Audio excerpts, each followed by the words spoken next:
आगरा जनपद में रीतिकालीन साहित्य के विविध आयाम विषय पर राष्ट्रीय संगोष्ठी का आयोजन किया जा रहा है।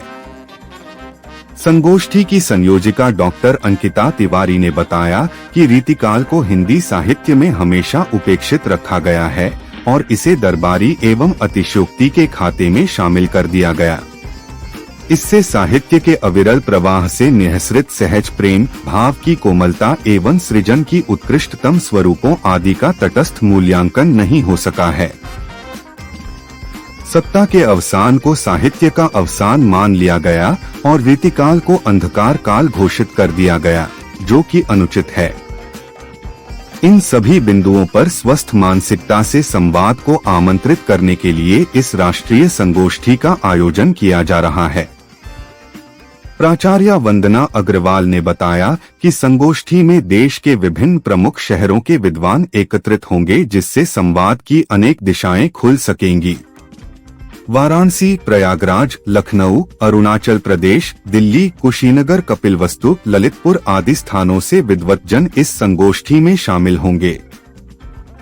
संगोष्ठी समन्वयक शिखा श्रीधर ने बताया कि संगोष्ठी का उद्घाटन डॉक्टर भीमराव अंबेडकर विवि की कुलपति आशुरानी द्वारा किया जाएगा और द्वितीय दिवस में उत्तराखंड मुक्त विश्वविद्यालय हल्द्वानी के कुलपति नवीन चंद लोहनी की गरिमामय उपस्थिति रहेगी। नाम डॉक्टर नेहा विश्वकर्मा है, हिंदी विभाग से। हमारा जो ये संगोष्ठी आयोजित हो रहा है 13 और 14 मार्च को, ये 2 दिवसीय संगोष्ठी है और इसके जो है 4 सत्र हैं। इन चारों ही सत्र में रीतिकाल के उदय की पृष्ठभूमि, भक्तिकाल से पर्यावसन, रीतिकालीन सामाजिक संरचना में स्त्री अस्मिता के विविध स्वर, रीतिकाल का लोक नृत्य, रीतिकाल की सामाजिक, धार्मिक, राजनीतिक परिवेश, इन सब विषयों पे जो है गहन जो है विचार विमर्श किया जाएगा। रीतिकाल साहित्य का एक ऐसा युग रहा है जिसे अभी तक जो है उसे जो स्थान मिलना चाहिए वो नहीं मिला है, उपेक्षित सा रहा है। तो उस साहित्य को एक तरीके से पुनर्मूल्यांकन दृष्टिकोण से उसमें कुछ और अनूठापन, एक नयापन जोड़ने के लिए इस जो संगोष्ठी का आयोजन किया गया है। ये संगोष्ठी हमारी ऐसी है कि इससे जो है न सिर्फ आगरा या फिर उत्तर प्रदेश, अन्य राज्यों से, शहरों से बहुत सारे विद्वजन जो है हमसे जुड़ रहे हैं। तो हम उम्मीद करते हैं कि जिस उद्देश्य से हम संगोष्ठी का आयोजन कर रहे हैं, हम अपने उस निर्धारित लक्ष्य को प्राप्त कर सके। धन्यवाद। मैं प्रोफेसर शिखा श्रीधर हूँ, हिंदी विभाग में ही।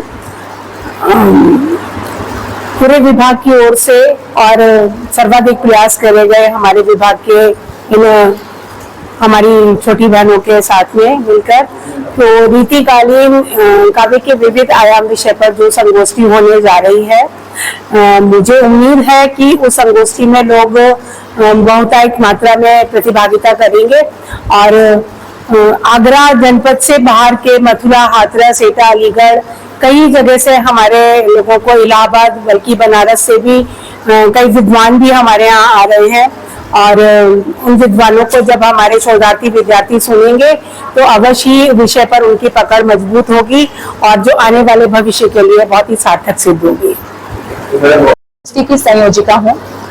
ये जो संगोष्ठी है हमारी प्राचार्य महोदय प्रोफेसर वंदना अग्रवाल मैम के संरक्षण में ये पूरे ही कार्य हो रहे हैं। प्राचार्य जी अभी किसी मुख्य कार्य से कॉलेज से बाहर हैं, लेकिन उनके संरक्षण में ही ये सारे कार्य हम सबके हो रहे हैं। और जो ये संगोष्ठी है, इस संगोष्ठी का सबसे प्रमुख और महत्वपूर्ण पहलू यही है कि उपेक्षित पक्षों को रखने के साथ ही हमने कोशिश यही किया है कि उन विद्वानों को हम लोग प्राथमिकता दें जिनका इन पर कार्य है। और क्योंकि ये विषय ऐसा है जिन पर हमारी उपस्थिति साहित्यिक जगत में भी बहुत कम है, तो संगोष्ठी में हम लोग इसीलिए जुड़े हुए हैं कि उन उपेक्षित पहलुओं को हम मुख्य धारा में कैसे शामिल कर सकते हैं, क्योंकि वो जब तक हमारे पास नहीं आएगा, हमारी एक विस्तृत परंपरा जो हम लोगों से छूट गई है और कहीं ना कहीं हम लोग उस मुख्य धारा से जो छूटे हुए वंचित जो पक्ष हैं, और वो वंचित पक्ष क्यों लाने हैं, क्योंकि अगर वो वंचित पक्ष हमारे समाज में आता है तो न केवल साहित्य समृद्ध होगा, बल्कि उस युग के लोक, उस युग की चेतना, उस युग के जो सृजन के तत्व हैं, वो हमारे अपने समृद्ध परंपरा को आगे बढ़ाएंगे। तो उसे हमें छोड़ने की बजाय हमें उसे साथ लेके चलना है। और चूंकि हमारे सरकार की भी ये योजना है कि जो भी उपेक्षित पक्ष रहे हैं, चाहे वो इतिहास के पहलू रहे हों और चाहे चाहे अन्य विषय के। हम चूंकि रीतिकाल को इसलिए भी उपेक्षित किया गया है क्योंकि हम देखते हैं कि मुगलों की सत्ता का अवसान का युग था, तो क्या हम सत्ता के अवसान को साहित्य का अवसान मान ले? और ये बहुत ही अन्याय हुआ है जो हम अंधकार काल रीतिकाल को कहते हैं। इसलिए सत्ता का अवसान कभी भी साहित्य का अवसान नहीं हो सकता, क्योंकि उस समय देव, बिहारी, मतीराम और कितने प्रकार की नीति के ऐसे दोहे जो लोक जीवन में बसे और रचे थे, वो साहित्य में लोगों ने अपने मुखर बिंदु में लाया, और वो हम छोड़ते हैं तो एक पूरी परंपरा और पीढ़ी को हमसे छूट जाती है। तो इन मुख्य बिंदुओं को हम लोग शामिल कर रहे हैं। हमारे कार्यक्रम में जो 4 सत्र होने के अलावा हमारे प्रथम दिवस में ही कवि सम्मेलन का भी आयोजन किया गया है, जिसमें हमारे आगरा से बाहर के, दिल्ली से भी, बनारस से भी, अन्य जगहों पे जो बड़े मंचों पे, रेखता पे, हिंदवी पे जिन कवियों ने अपनी कविताएं पढ़ी हैं और पढ़ रहे हैं लगातार वो लोग, उन लोगों से हमने अनुरोध किया है वो हमारे संगोष्ठी में आएंगे, तो कवि सम्मेलन का भी आयोजन हमारे यहाँ किया जा रहा है। और आप सभी मीडिया बंधु जब तक इसे आम जनता तक नहीं पहुंचाएंगे, हम लोग यही कह रहे हैं कि ये उपेक्षित पक्ष कब जाएगा, जब मुख्य धारा में आप सब उन लोग तक पहुंचाएंगे। तो हम सब प्रयास किए हैं, इस प्रयास को आप ही लोग फलीभूत करेंगे और अंत तक सफल बनाने में हम लोग के साथ कंधे से कंधा मिलाएंगे। बहुत बहुत धन्यवाद आप सभी का।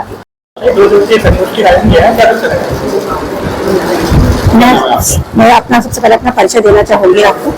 मैं डॉक्टर अर्चना सिंह हिंदी विभाग से हूँ, और हिंदी विभाग की ओर से हमारे यहाँ पर महाविद्यालय में 2 दिवसीय राष्ट्रीय संगोष्ठी आयोजित की जा रही है 13 और 14 मार्च को। इसमें विभिन्न राज्यों से विद्वजन यहाँ आ रहे हैं जो अपने अपने विचारों को यहाँ प्रस्तुत करेंगे, और नीतिकालीन के साहित्य के विविध जो आयाम हैं, उनके जो उपबिंदु हैं, लोकवृत्त, नीतिकाल का लोकवृत्त, नीतिकालीन सामाजिक आर्थिक जितने भी परिवेश है, राजनीतिक परिवेश है, उन सभी उपबिंदुओं पर चर्चाएं की जाएंगी।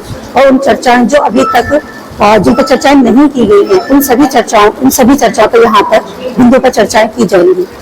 और हम उम्मीद करते हैं जिस काल को हम अभी तक अधःपतन कहा जाता था, जिसे हम अंधकार में कहते थे, उसके विषय में हम और जानकारी प्राप्त कर सकें।